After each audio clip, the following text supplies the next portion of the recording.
ಸಾಮಾನ್ಯವಾಗಿ ಯಾರಾದ್ರೂ ತಪ್ಪಾಗಿ ಬೇರೊಂದು ರೈಲು ಹತ್ತಿದ್ರೆ ಏನಾಗುತ್ತೆ ಅಂತ ಸ್ವಲ್ಪ ಯೋಚನೆ ಮಾಡಿ.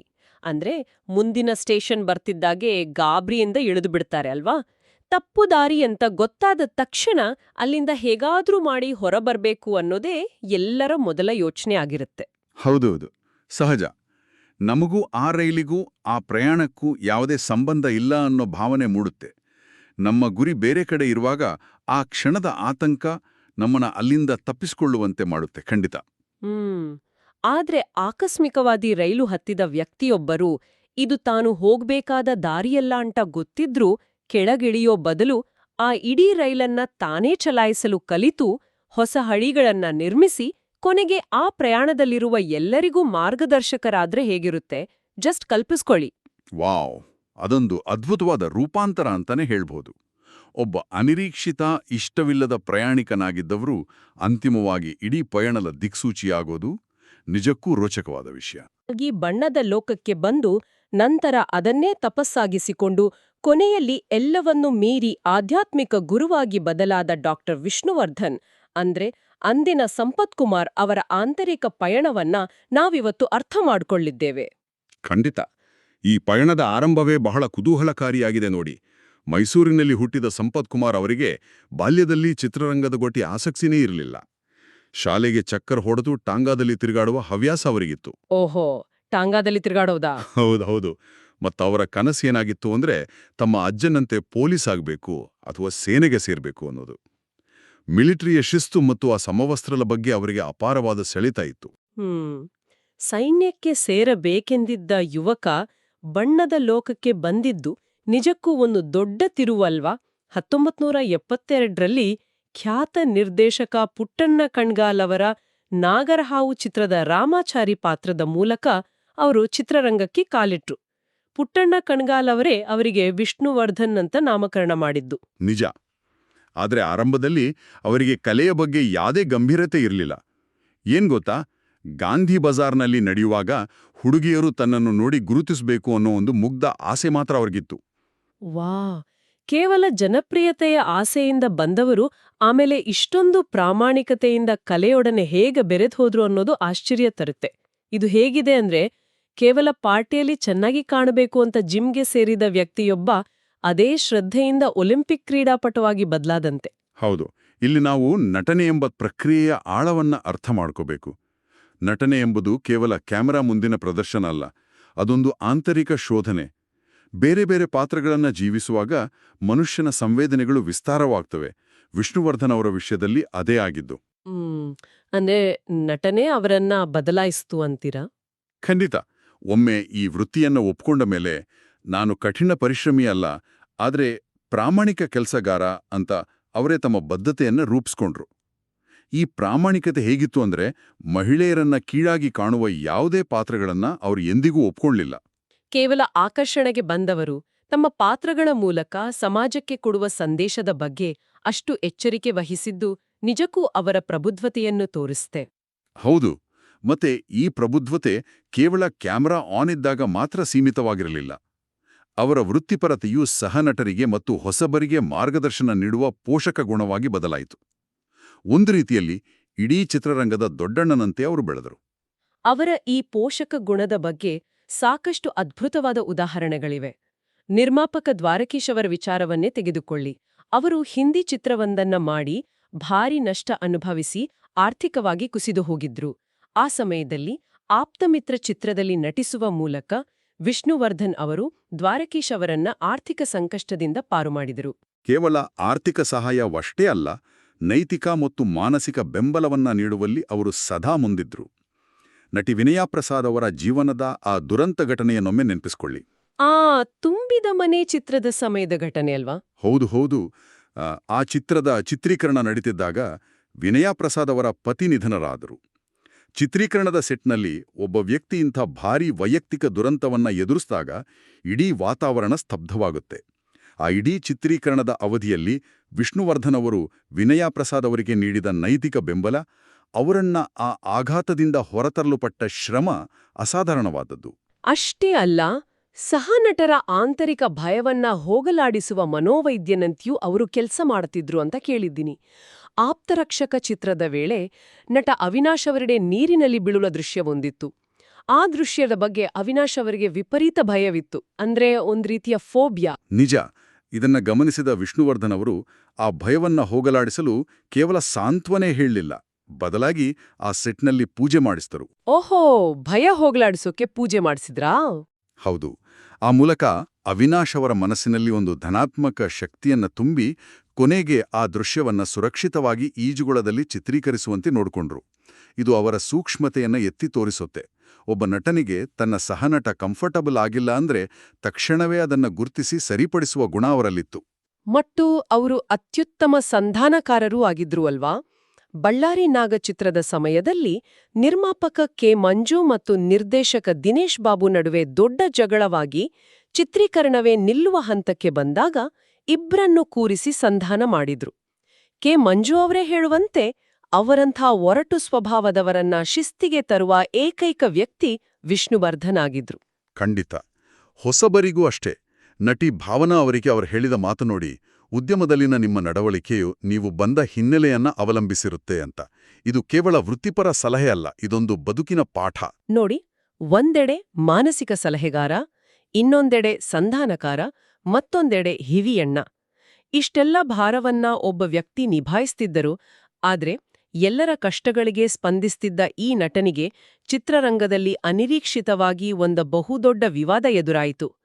ಅವರ ಈ ಪರೋಪಕಾರಿ ಗುಣದ ಬಗ್ಗೆ ಮಾತನಾಡುವಾಗ ಆ ಕರಾಳ ಘಟ್ಟವನ್ನ ನಾವು ವಿಶ್ಲೇಷಿಸಲೇಬೇಕು. ಹೌದು, ನೀವು ಹೇಳ್ತಿರೋದು 1973ರ ಗಂಧದ ಗುಡಿ ಚಿತ್ರೀಕರಣದ ಘಟನೆಯ ಬಗ್ಗೆ. ಅದೊಂದು ಚಿತ್ರರಂಗದ ಇತಿಹಾಸದಲ್ಲೇ ಅತ್ಯಂತ ಸೂಕ್ಷ್ಮವಾದ ಮತ್ತು ಆಘಾತಕಾರಿ ಘಟನೆ. ಆ ಆಕ್ಷನ್ ದೃಶ್ಯದ ಬಗ್ಗೆ ಅಲ್ವಾ? ನಿಜ. ಆ ದೃಶ್ಯದಲ್ಲಿ ವಿಷ್ಣುವರ್ಧನ್ ಅವರು ಡಾಕ್ಟರ್ ರಾಜ್ಕುಮಾರ್ ಅವರತ್ತ ಡಮ್ಮಿ ಗುಂಡು ಹಾರಿಸಬೇಕಿತ್ತು. ಆದರೆ ಪ್ರೊಡಕ್ಷನ್ ವಿಭಾಗದ ಅಚಾತುರ್ಯದಿಂದ ಡಮ್ಮಿ ಗುಂಡಿನ ಬದಲು ನಿಜವಾದ ಗುಂಡು ಹಾರಿತು. ಅದೃಷ್ಟವಶಾತ್ ಡಾಕ್ಟರ್ ರಾಜ್ಕುಮಾರ್ ಅವರಿಗೆ ಏನೂ ಆಗ್ಲಿಲ್ಲ. ಅದು ಕೇವಲ ಒಂದು ಆಕಸ್ಮಿಕ ಅನ್ನೋದು ಅಲ್ಲಿ ನೆರೆದಿದ್ದ ಎಲ್ಲರಿಗೂ ತಿಳಿದಿತ್ತು. ಇಲ್ಲಿ ನಾವು ಯಾವುದೇ ಪಕ್ಷಪಾತವಿಲ್ಲದೆ ಕೇವಲ ಮೂಲಗಳಲ್ಲಿರೋ ಹಾಗೆ ಈ ಘಟನೆಯನ್ನು ಗಮನಿಸಬೇಕು. ಆದ್ರೆ ಹೊರಗಿನ ಜಗತ್ತಿಗೆ, ವಿಶೇಷವಾಗಿ ಡಾಕ್ಟರ್ ರಾಜ್ಕುಮಾರ್ ಅವರ ಅಪಾರ ಅಭಿಮಾನಿಗಳಿಗೆ ಇದು ಬೇರೆದೇ ರೀತಿಯಲ್ಲಿ ಬಿಂಬಿತವಾಯಿತು. ಇದರ ಪರಿಣಾಮವಾಗಿ ವಿಷ್ಣುವರ್ಧನ್ ಅವರು ತೀವ್ರ ಆಕ್ರೋಶಕ್ಕೆ ಗುರಿಯಾಗಬೇಕಾಯಿತು. ಪರಿಸ್ಥಿತಿ ಎಷ್ಟು ವಿಕೋಪಕ್ಕೆ ಹೋಯ್ತು ಅಂದ್ರೆ ಅವರು ಬೆಂಗಳೂರು ಬಿಟ್ಟು ಚೆನ್ನೈಗೆ ವಲಸೆ ಹೋಗ್ಬೇಕಾದ ಪರಿಸ್ಥಿತಿ ಬಂತು. ಜಸ್ಟ್ ಯೋಚಿಸಿ ನೋಡಿ, ಆಗ ತಾನೇ ವೃತ್ತಿ ಜೀವನವನ್ನ ಆರಂಭಿಸ್ತಿದ್ದ ಯುವ ನಟನೊಬ್ಬನಿಗೆ ಇದು ಎಂಥ ಮಾನಸಿಕ ಆಘಾತ ನೀಡಿರಬಹುದು. ಅವರು ಮಾಡದ ತಪ್ಪಿಗೆ ಇಡೀ ಸಮಾಜ ಅವರನ್ನು ದೂಷಿಸ್ತಿತ್ತು. ಇದು ಅವರ ಜೀವನದುದ್ದಕ್ಕೂ ಒಂದು ಕಪ್ಪು ಚುಕ್ಕೆಯಾಗಿ ಕಾಡಿತು. ಆದರೆ ಇಲ್ಲಿ ನಾವು ಗಮನಿಸಬೇಕಾದ ಅತ್ಯಂತ ಮಹತ್ವದ ವಿಷಯ ಏನಂದ್ರೆ, ಈ ಟ್ರಾಮಾವನ್ನ ಅವರು ಹೇಗೆ ನಿಭಾಯಿಸಿದ್ರು ಅನ್ನೋದು. ಹೌದು, ಇದು ಬಹಳ ಕುತೂಹಲಕಾರಿ. ಟೀಕೆಗಳನ್ನ ಎದುರಿಸಿದ ವ್ಯಕ್ತಿಯೊಬ್ಬ ಸಾಮಾನ್ಯವಾಗಿ ದ್ವೇಷವನ್ನ ಬೆಳೆಸ್ಕೊಳ್ತಾನೆ. ಆದ್ರೆ ವಿಷ್ಣುವರ್ಧನ್ ಅವರು ಆ ಘಟನೆಯನ್ನ ನಿಭಾಯಿಸಿದ ರೀತಿ ವಿಭಿನ್ನವಾಗಿತ್ತು. ಡಾಕ್ಟರ್ ರಾಜ್ಕುಮಾರ್ ಅವರ ನಿಧನದ 3 ವರ್ಷಗಳ ನಂತರ ವಿಷ್ಣುವರ್ಧನ್ ಅವರು ಒಂದು ಸಂದರ್ಶನದಲ್ಲಿ ಹೇಳಿದ ಮಾತು ನನ್ನನ್ನ ನಿಜಕ್ಕೂ ಬೆರಗುಗೊಳಿಸಿತು. ಅದೇನು ಅಂತ ಕೇಳುಗರಿಗೂ ತಿಳಿಸಿ. ಅವರು ಹೇಳಿದ್ರು, ನಾನು ಪ್ರತಿದಿನ ರಾಜ್ಕುಮಾರ್ ಅವರ ಆತ್ಮದೊಡನೆ ಮಾತನಾಡುತ್ತೇನೆ, ಅವರಿಂದ ಮಾರ್ಗದರ್ಶನ ಪಡಿತೇನೆ ಅಂತ. ಯಾವ ಘಟನೆ ಅವರ ವೃತ್ತಿ ಬದುಕಿಗೆ ದೊಡ್ಡ ಪೆಟ್ಟು ನೀಡಿತೋ ಅದೇ ವ್ಯಕ್ತಿಯಲ್ಲಿ ಅವರು ಆಧ್ಯಾತ್ಮಿಕ ಗುರುವಿನ ಮಾರ್ಗದರ್ಶನ ಹುಡುಕಿದ್ದು ಹೇಗೆ ಸಾಧ್ಯವಾಯಿತು? ಇದರ ಹಿಂದಿನ ಮನೋವಿಜ್ಞಾನವನ್ನು ನಾವು ಆಳವಾಗಿ ನೋಡಬೇಕು. ಭೌತಿಕ ಜಗತ್ತಿನಲ್ಲಿ ವಿವಾದಗಳು, ಟೀಕೆಗಳು, ಅಭಿಮಾನಿಗಳ ನಡುವಿನ ಘರ್ಷಣೆಗಳಿರಬಹುದು.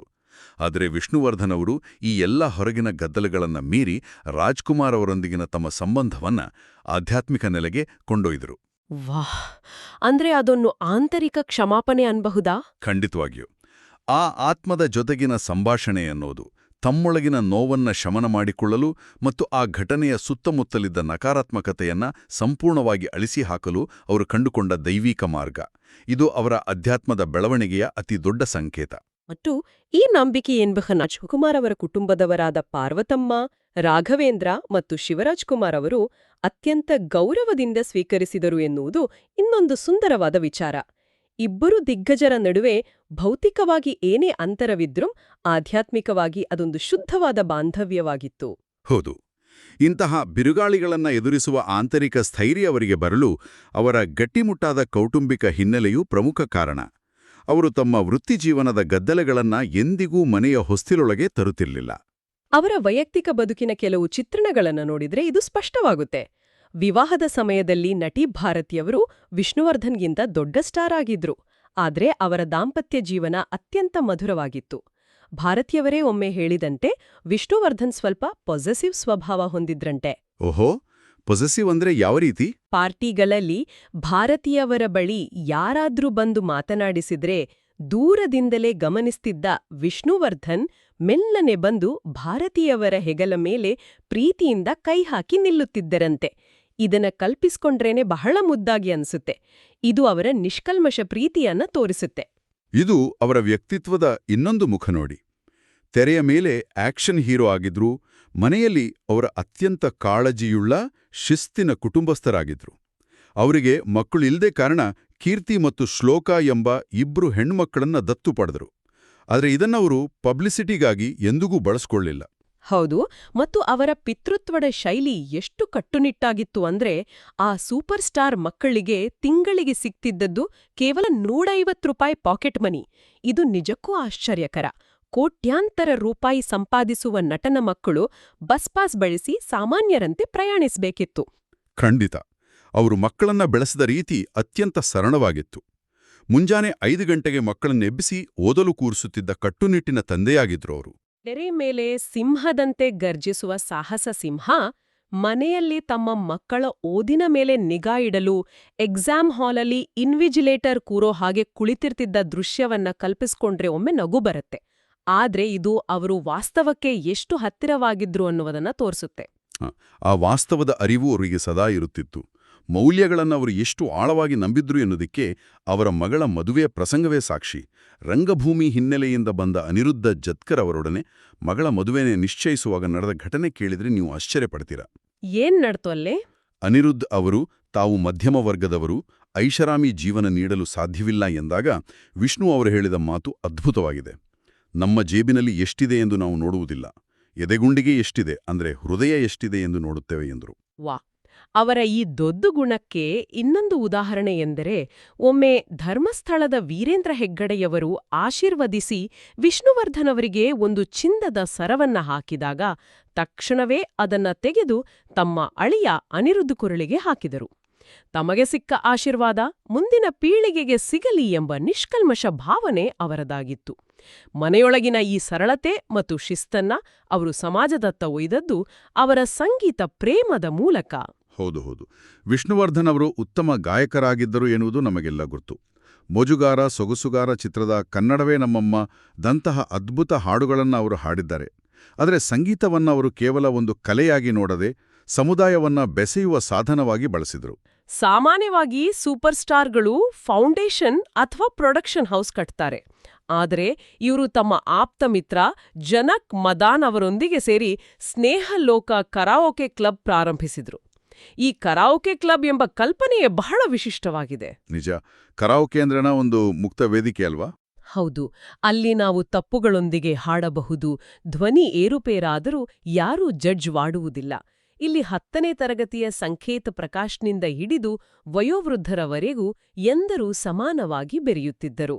ಯುವಕರು ಮತ್ತು ಸಾಮಾನ್ಯ ಜನರ ಸ್ಟೇಜ್ ಫಿಯರ್ ಹೋಗಲಾಡಿಸಲು, ಅವರಲ್ಲಿ ಆತ್ಮವಿಶ್ವಾಸ ತುಂಬಲು ಇದು ಒಂದು ಅತ್ಯುತ್ತಮ ವೇದಿಕೆಯಾಗಿತ್ತು. ಖಂಡಿತ. ಸಮಾಜದಲ್ಲಿನ ಪ್ರತಿಯೊಬ್ಬರಿಗೂ ಕಲೆಯ ಮೂಲಕ ಆತ್ಮವಿಶ್ವಾಸ ತುಂಬುವ ಪ್ರಯತ್ನ ಅದಾಗಿತ್ತು. ತಾರೆಗಳು ಮತ್ತು ಸಾಮಾನ್ಯರ ನಡುವಿನ ಅಂತರವನ್ನ ಅಳಿಸಿಹಾಕುವ ಸೇತುವೆಯಾಗಿತ್ತು ಅದು. ಪಾರ್ಟಿಗಳಲ್ಲಿ ಕೇವಲ ಗಣ್ಯರೊಡನೆ ಬೆರೆಯುವ ಬದಲು ಸಾಮಾನ್ಯ ಮನುಷ್ಯರ ಧ್ವನಿಗೆ ಕಿವಿಯಾಗುವ, ಅವರ ತಪ್ಪುಗಳನ್ನ ಪ್ರೀತಿಯಿಂದ ತಿದ್ದುವ, ಅವರೊಡನೆ ತಾವು ಮಕ್ಕಳಂತೆ ಬೆರೆಯುವ ಅವರ ಈ ಗುಣ ಅವರ ಆಂತರಿಕ ಸರಳತೆಯನ್ನ ಎತ್ತಿ ತೋರಿಸುತ್ತೆ. ಇದೇ ಸರಳತೆ, ಇದೇ ಮುಕ್ತ ಮನಸ್ಸು ಅವರ ಅಂತಿಮ ದಿನಗಳಲ್ಲಿ ಅವರನ್ನ ಆಧ್ಯಾತ್ಮದ ಉತ್ತುಂಗಕ್ಕೆ ಕೊಂಡೊಯ್ತು. ಚಲನಚಿತ್ರ ಐಕಾನ್ ಒಬ್ರು ಆಧ್ಯಾತ್ಮಿಕ ಗುರುವಿನಡಗ ಸಾಗಿದ ಪ್ರೇಣ ನಿಜಕ್ಕೂ ಬೆರಗುಗೊಳಿಸುತ್ತೆ.